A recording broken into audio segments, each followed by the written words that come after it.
আসসালামু আলাইকুম। তুমি যদি তোমার ভবিষ্যৎ ঠিক করতে চাও তাহলে ভিডিওটা পুরো দেখো। তোমাদেরকে বোঝার জন্য এআই ক্যারেক্টার দিয়ে বোঝাচ্ছি তোমাদেরকে। দুটা লোক ছিল। দুটো লোক করতো কি, তারা প্রত্যেক মাসে মাসে 20,000 টাকার মাইনে পেত। একটা লোক করতো কি, 20,000 টাকা পাওয়ার পর সে সমাজকে দেখার জন্য বিভিন্ন রকমের ফোন, বিভিন্ন রকমের জামা প্যান্ট, মানে সমাজকে দেখার জন্য সে খরচা করে দিত পয়সাগুলোকে। আর একজন করতো কি, প্রত্যেক মাসে মাসে যে টাকাটা পেত সে 3 ভাগে ভাগ করতো। 1 ভাগ সাইড করে সে সেভ করতো, আর বাকি 2 ভাগের টাকাটা সে নিজের খরচা, বাড়ির খরচা পেড করতো।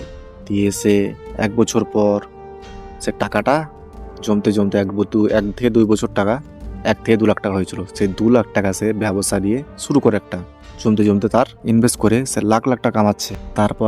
তারপর এই লোকটাকে দেখুন, এই লোকটা সমাজকে দেখার জন্য উল্টা পাল্টা খরচা করে বেড়াতো।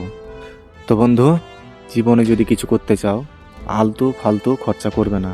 যেটা তোমার প্রয়োজন খরচা করার সেটাই করো, প্রয়োজনের বাইরে একটা খরচা করতে যাবে না, নাহলে তুমি জীবনে কিছু করতে পারবে না। তো আজকের মতো আসছি। আসসালামু আলাইকুম।